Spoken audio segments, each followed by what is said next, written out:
Hey Repros, whenever anything is happening in the courts, especially when it comes to reproductive rights and social justice, I immediately turn to the Boom Lawyered podcast by Rewire News Group to help me understand what just happened, but also the greater impact. Hosted by the amazing Amani Gandhi and Jess Pieklo, Boom Lawyered brings us some humanity and humor to the law at a time when we need it the most. You can find Boom Lawyered on Apple, Spotify, or wherever you get your podcasts.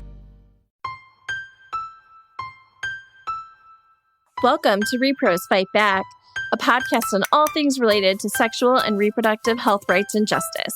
Hi Repros, how's everybody doing? I'm your host. Yeah, my brain is struggling today. I'm your host, Jenny Wetter, and my pronouns are she, her. Happy Pride, y'all. I hope everybody's Pride is off to a wonderful start and that you were able to find joy celebrating in your community. I know there is a lot happening right now, and it's really heavy with so many attacks on LGBTQ rights, particularly on trans rights right now. And there's so much that we need to be keeping an eye on and fighting back against. But I hope you were able to find the joy in celebrating with your community and able to continue joyfully into the fight. You know, they want us to lose hope and be frustrated and be hopeless, and celebrating and finding joy is something that they don't want us to have. So I hope everybody is able to be joyful warriors, to continue to go forward and fight so hard for the LGBTQ plus community, and to continue to fight to ensure that they are able to exercise all of their rights. Yeah, so just thinking of that this month and hoping people find the peace and joy they need in celebrating with their community, and that we are all energized to keep up the fight against all of the many ways that LGBTQ rights are under attack right now. Let's see. Also, I wanted to give a huge thank you to some of the people who reached out to me about suggestions for films with abortion storylines that I asked for last week. So I really appreciate it, y'all. Thank you. If you didn't reach out and you have some ideas, please feel free. I am still open to suggestions. You can email me at Jenny, and that's Jenny with an IE, at reprosfightback.com. Feel free to reach out on social. I'll see it there too. Somebody also commented on the YouTube video. I also see that. So please feel free to reach out in any way you would like. I always love to hear from y'all. If you have an episode topic you would like us to cover, I would also love to hear that as well. I want to make sure that we are giving you the information that you want and need. So if there's something in particular that I haven't talked about, or something I haven't talked about in a while, please shoot me a note anytime. I want to make sure that I am giving you the tools you need to continue fighting. There's a lot going on right now, and so much to keep an eye on. We're keeping an eye on Congress and the reconciliation package. We're going to be talking about that in the episode today. There's so many terrible things in that bill. We're not going to be able to talk about all of them, but we're going to talk about some of them. It is also, as Boom Lawyered says, sweaty SCOTUS season. It's that time of year because it's June, where we are all eyes turned to the Supreme Court, where we are waiting for them to hand down decisions in a number of cases that we are keeping an eye on. We will have episodes up as soon as possible after decisions on ones we have been keeping an eye on. I know, particularly this Pride Month, I'm really worried about this Gurmeti decision and what that would mean for gender-affirming care. Yeah, just would really hate to see them attack trans rights at any time, but also particularly during Pride. So this is just a lot to keep an eye on at the moment. Also keeping an eye on what it's going to mean. The administration rescinded the Biden administration's clarifications on EMTALA, the Emergency Medical Treatment and Active Labor Act, which says that if you, among other things, if you show up at an emergency room and you need care and you're pregnant and the care you need to save your life and health is an abortion, that the hospital has to provide it for you. The Trump administration is trying to say that that is not true, that if states have banned abortion, they don't need to provide that care. Let's just be clear. That means people will die. that is unacceptable. So we need to be keeping an eye on what is going to happen with that. I'm sure we'll talk about it on the podcast sometime in the near future. I know we've talked about EMTALA a lot. There's been a lot happening on it this year. So, we will maybe put it in like a grab bag episode. So we're not just doing an all EMTALA episode again, because there has just been a lot around EMTALA happening. But it is important because, again, it's basically saying that you should let people die rather than getting life-saving abortion, which is horrifying. It is horrifying and should never be the case. Let's see. I think those are most of the big things I wanted to talk about. I guess the other thing, just because I always try to, be open and talk about when it's happening. My anxiety is a little high right now. And in particular, it is manifesting where my inner voice, I always talk about my inner Statler and Waldorf, who are sitting there and always constantly critiquing me, are particularly loud right now. And part of being better about dealing with it is acknowledging it's happening. And that I don't need to listen to them. They are not right. They are not right about me. They're just noise in the background. And so I'm trying really hard to push them to the background right now. But as I'm recording this today, they are very, very loud. So just acknowledging it and saying it out loud does actually help for me a little bit, because it's just making it very clear that that's all that is. It's just noise. It is not true. My anxiety is lying to me. So I always try to be open about it here, because I know a lot of people struggle with it. So it is something I just want to make clear that there are harder days, and today is one of those days. I'm good. I'm fine. Nothing is wrong. It's not a big problem, but they're just particularly loud, and I need them to recede back into the background a little bit, instead of being in the foreground where they are at the moment. So I think those are all the big things I had to talk about today. I am very excited for this week's episode. Like I said earlier, we are going to be talking a bit about the reconciliation bill. In particular, we're going to be talking about defunding Planned Parenthood and what that would mean. And I am very excited to have with me today Ianthe Metzger with the Planned Parenthood to talk about the reconciliation bill and what it would mean to defund Planned Parenthood. So with that, let's go to my interview with Ianthe. Ianthe, thank you so much for being here today. Thank you, Jenny. I'm really happy to be here. Before we get started, do you want to take a second and introduce yourself and include your pronouns? Sure. So my name is Ianthe Metzger. I am the Senior Director of Advocacy Communications at Planned Parenthood. I use she, her pronouns, and I've been with the org for about 4 years. Great. I'm so excited to have you back.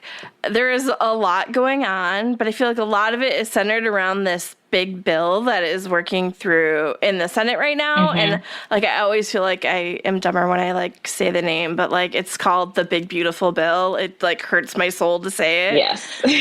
But can you tell us a little bit, what is this bill? Yes. So the Big Beautiful Bill, per Trump's naming, it passed the House last month, and it's now with the Senate, as you said.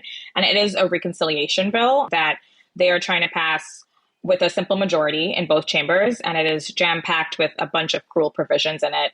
It is more than 100 pages of text. There are provisions that would defund Planned Parenthood, and we can talk more about what that means.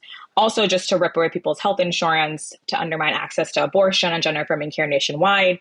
And it also includes a raft of provisions that would raise costs on working families, undermine the rule of law, and so much more. So it really is an awful bill, and we are sounding the alarm so people know what's in it and what's at stake. Yeah, there's so much terrible in it. It feels like it's hard to focus on any one thing, because there are just so many parts that are bad and are going to have real impacts on people's lives. But we're going to focus today on the Planned Parenthood part. And I think really important to note, and when we talk about it, is I think a lot of people think when they say that there's this big bucket of money that says Planned Parenthood. What does it actually mean to defund Planned Parenthood? Yes. So Planned Parenthood is not a line item in the budget. We basically have hundreds of health centers across the country that provide basic reproductive health services like cancer screenings, birth control, STI testing and treatment.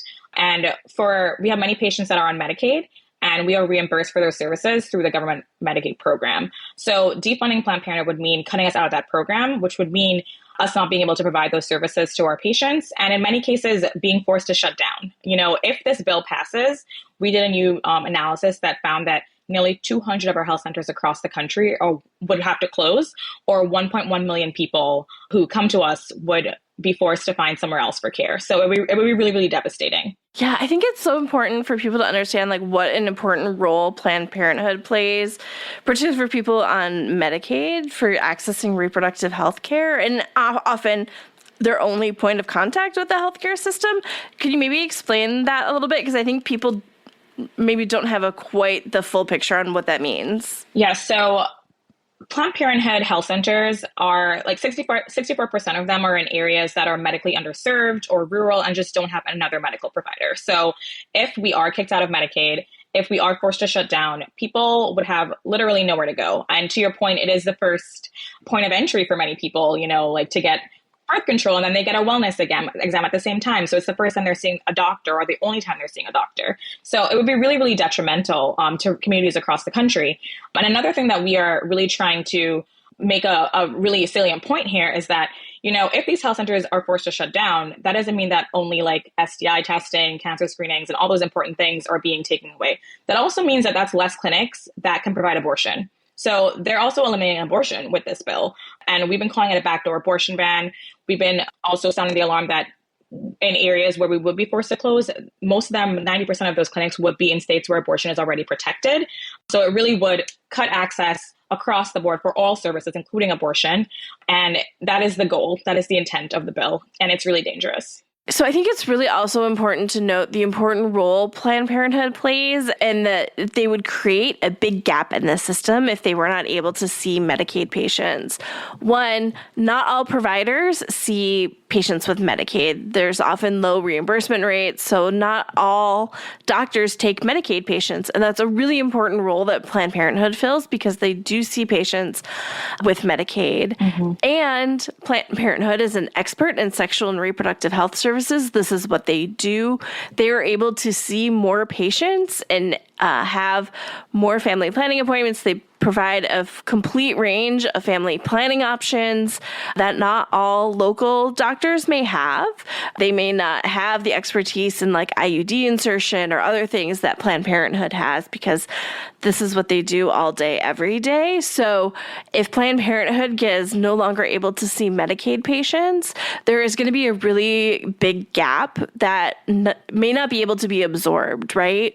Because the doctor first may not offer a full range of family planning services. They may only have certain methods. They may not have expertise in all of the methods, but also they may not accept Medicaid. So that will leave these patients without somewhere to turn to for care. Yes, it'll be harder. Wait times will be longer because, Planned Parenthood, more than half of our patients are Medicaid patients or recipients of Title X, which is another federal family planning program that is under attack right now. And Guttmacher Institute just did a report that really showed that the providers that exist are not able to fill the gap if Planned Parenthood health centers shut down. There's a lot of proof of this in states where we've been defunded at the state level, like in Texas. There's a lot of evidence that shows that when Planned Parenthood is kicked out of these communities, patients suffer. We know that STI go untreated, cancer screenings go undetected. There is real evidence to that. So it's really, really critical that we do everything we can to stop this bill. Okay. And so you started to mention how this would impact abortion access, but maybe we want to focus a little bit on that as well, because in theory, this bill doesn't have anything to do with abortion. It doesn't call out abortion or add any restrictions. But as you said, it's going to impact clinics that are open in states where abortion is legal, and those clinics may be providing abortion. Yeah, exactly. This bill is a backdoor abortion ban. Rather than try to make abortion illegal nationwide, because we know that's incredibly unpopular, they're doing everything they can to make it as impossible to access. So Planned Parenthood is being targeted for so-called defunding because our health centers provide abortion, and we're proud to do so. And we're being punished for it. And in the process, they're punishing millions of people across the country. And I think that is a really important aspect of the bill that is not being talked about enough. So beyond the defunding provision in the bill, there's also a measure that aims to eliminate health insurance coverage for abortion under the Affordable Care Act. So they're coming from it at all angles. As you said, abortion is not specifically what it's targeting, but that is the intent, and that is the impact that we're going to see if this bill is passed and signed into law. Yeah, and I always think it's always important to note that none of this is happening in a vacuum, right? You already mentioned the attacks on Title X that we're seeing that are also are impacting Planned Parenthood affiliates. There's the Supreme Court case that y'all are waiting to hear the decision on. There's restrictions on MIFI that could be happening. Like, there are so many ways that there are threats to accessing care in the atmosphere right now that any one of them could cause really detrimental impacts for access to sexual and reproductive health care. Yes, and in the past week alone, there's been a lot of news on the abortion access front. We have this bill, as we're talking about, but you mentioned the mifepristone thing, where the FDA commissioner has said how they are going to review the safety and efficacy of mifepristone, which is insane because this is a drug that has been studied and peer-reviewed and been taken by 7.5 million people across the country for safe termination of pregnancies. And this week, the Trump administration also rescinded guidance on the Emergency Medical Treatment and Active Labor Act, EMTALA, which has been known for 30 years to mean that if a pregnant person is experiencing a medical emergency and the only cure for that is an abortion, they have a right to an abortion. The Trump administration says that's not true, and that in states where abortion is banned, you are out of luck if you are pregnant and you are bleeding. So a lot of really awful news happened this week that we are tracking. But you're right, this is not happening in a vacuum. This is the goal. It's a long, coordinated effort to come for our rights on all fronts, from all angles. So the bill has the part about defunding Planned Parenthood, but that's not the only attack on healthcare that we're seeing in that bill. There are huge attacks on Medicaid. Do you want to maybe tell us a little bit about kind of the overall attack on Medicaid? Yes. So this bill guts Medicaid and Obamacare health plans, and that will lead to roughly 60 million people, low or moderate incomes, losing their health insurance. I mentioned the piece about how it eliminates health insurance coverage for abortion care. It also adds a lot of bureaucratic red tape to Medicaid. So there's things like work requirements and eligibility checks that will all make it harder for people to get coverage and keep it.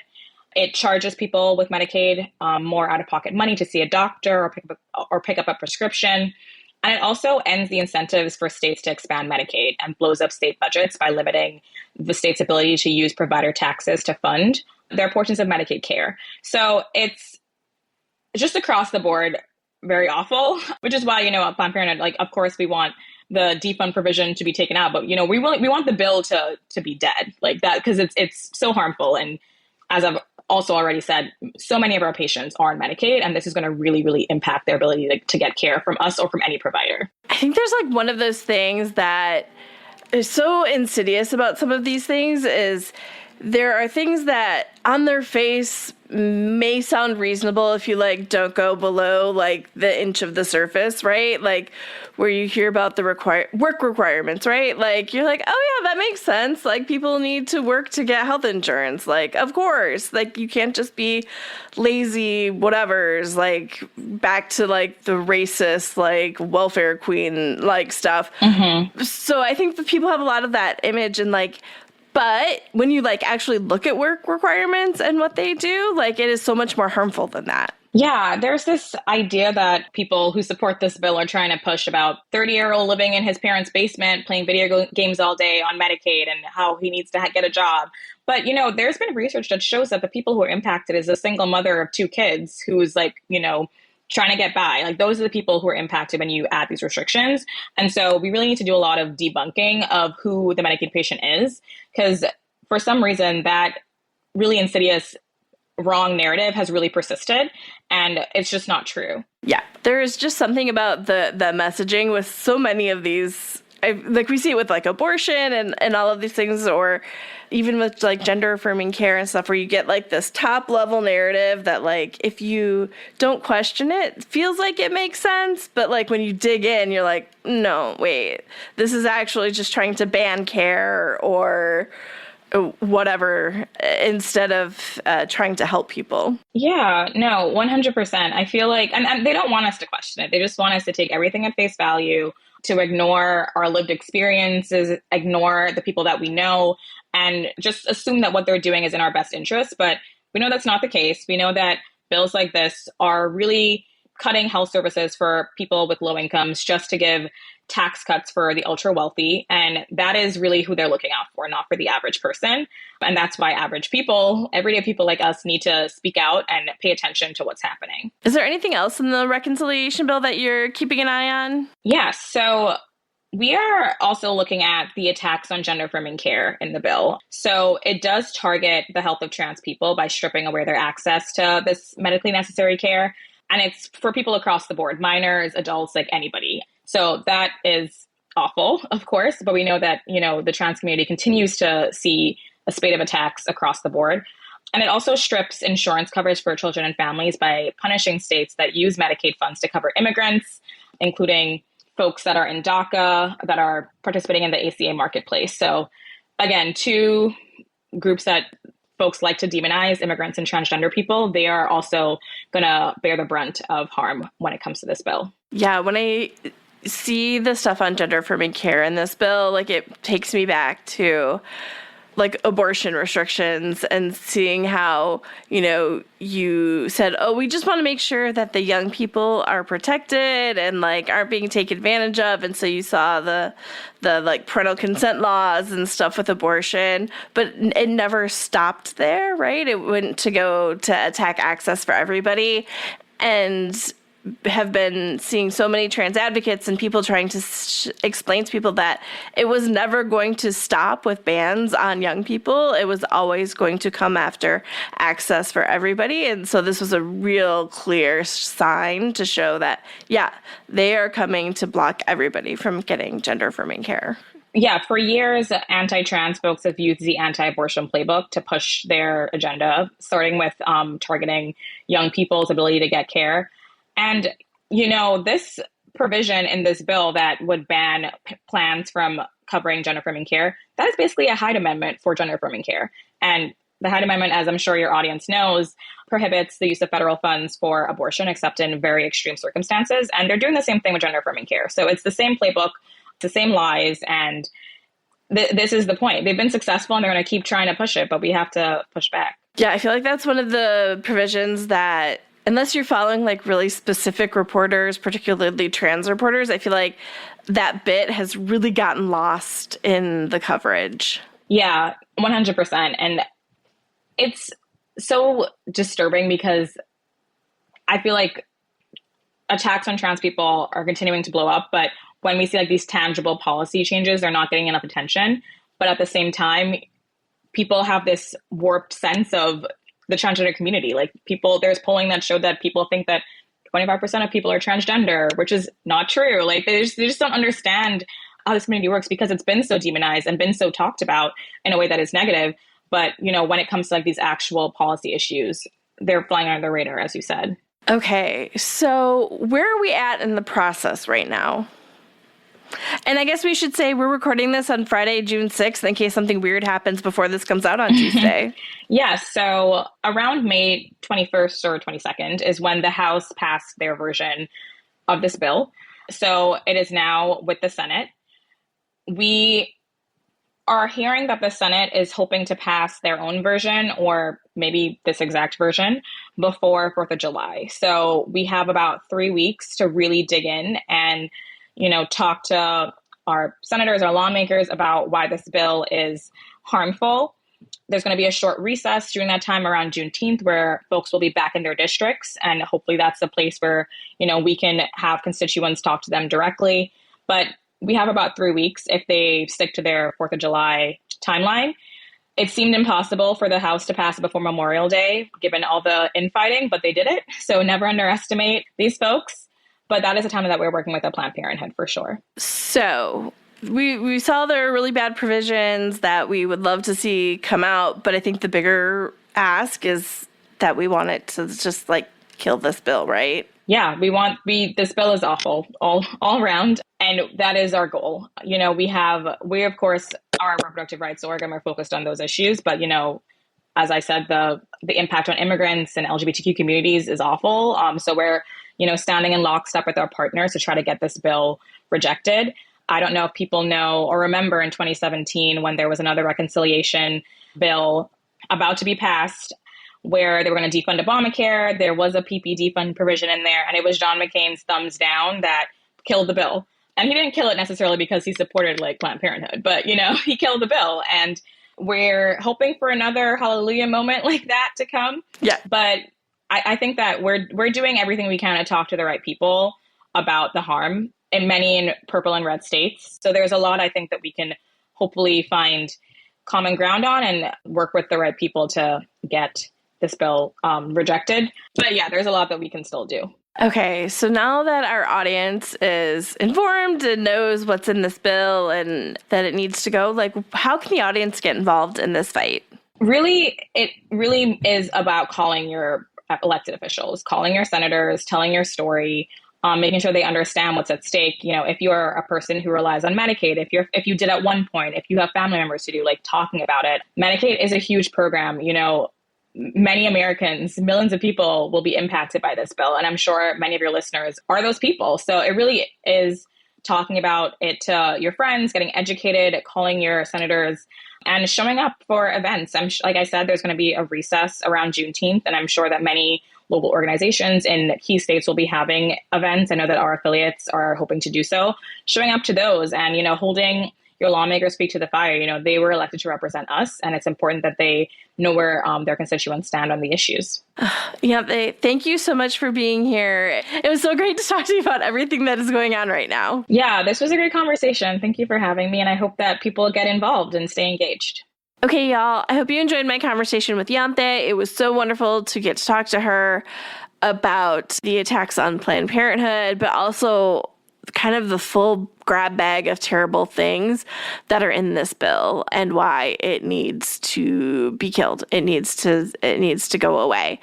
Yeah, I hope everybody has a chance to reach out to their congressperson to let them know that they need to oppose this bill and that we can stop it from happening because, like I said, there is just a grab bag of terrible in there.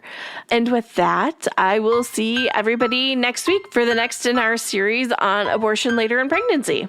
If you have any questions, comments, or topics you would like us to cover, always feel free to shoot me an email. You can reach me at Jennie, Jennie, @reprosfightback.com, or you can find us on social media. We're at Repros Fight Back on Facebook and Twitter, or Repros FB on Instagram.